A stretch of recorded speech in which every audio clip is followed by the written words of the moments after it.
Big wins para sa Clippers kontra sa OKC mula sa 38.7 rebounds at 5 assists ni Paul George. Meron pa siya noong 6 na 3-point shot. Nasa 18 points din ang ginawa niya ng fourth. Si Kawhi naman wala sa kanyang usual numbers, nasa 16 points, 6 rebounds at 6 assists. Si Harden nasa 16 points. Number 4 pa rin ang Clippers ngayon sa West. Almost 3 games behind sila sa Minnesota, OKC at Denver. Si Ibaka Subak na wala sa Clippers pansamantala dahil sa injury. At least 4 na linggo siyang mawawala sa lineup. Mga early March makakabalik kung sakali after yon ng All-Star break. Nakabalik din naman sa lineup nila si Mason Plumlee na meron namang 14 points at 5 rebounds versus dito sa OKC. Ang Clippers naman ang inaabangan ngayon na makuha sa trade via Zach Lowe podcast ay si Kelly Olynyk. Limitado ang minuto niya ngayon dito sa Jazz. Hindi tulad ng nakarang taon. Nasa second unit pa siya. Dito nga lang magbabase itong si Danny Ainge dahil based sa report na yon, maraming teams din na may target kay Olynyk sa trade dahil bukod sa stretch big man, finals appearance ay passing big man din. Si Olynyk nasa 8 points, 5 rebounds at 4 assists per game. Meron din siyang career average na 37% sa 3-point area. Expiring contract na rin siya at mababa yung possible na ibigay na package dun. Based din kay Zach Lowe, si Danny Ainge pa rin ang may decision kung magiging buyer or seller ang Utah Jazz. Ito yung sila ang magte-trade or sila ang kukuha ng trade para naman makakuha din ng ibang draft picks. So depende sa sitwasyon ngayon ng Jazz kung itutuloy nila makipag-contend hanggang playoffs.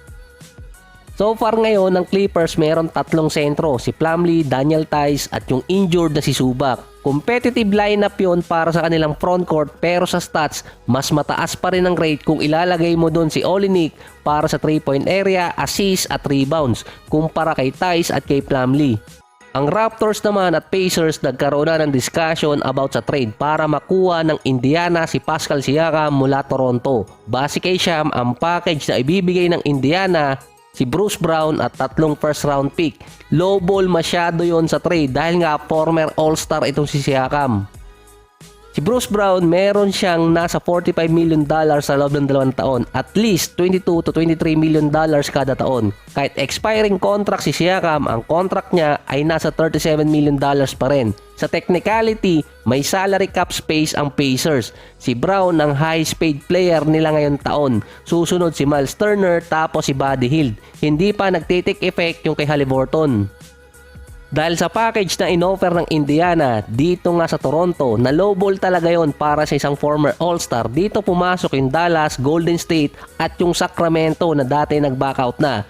Pero sa senaryo, hindi kasi basta-basta makukuha ng Dallas at Golden State si Siakam dahil wala silang salary cap. Kailangan nilang magbitaw ng player na merong malaking kontrata.